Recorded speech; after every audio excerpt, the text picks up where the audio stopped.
Welcome to my channel. I'm your host GL, and today's video is packed with easy exercises about Pourbaix diagrams. What does the y-axis typically represent in a Pourbaix diagram? A.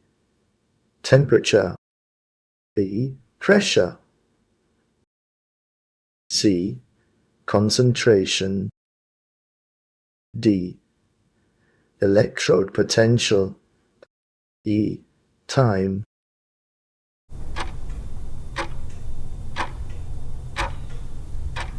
The correct answer is D.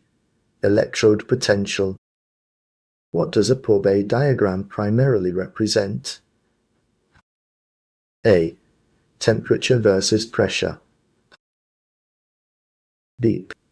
Versus electrode potential. C. Concentration versus time. D. Current versus voltage. E. Stress versus strain.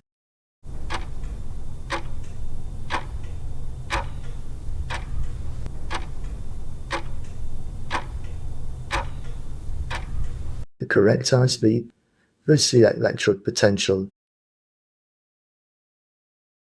By the way, if you're enjoying the video so far, do me a quick favor and hit that like button. It really helps support the channel, and it only takes a second. Which axis typically represents the pH in a Pourbaix diagram?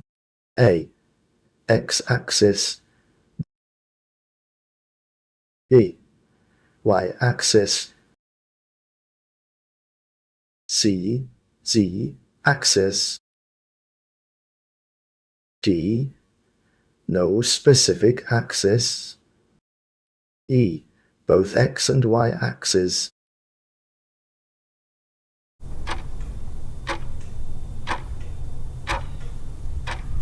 The correct answer is A. X-axis. If you're looking for more exercises to test your knowledge, there's also a link in the description for you.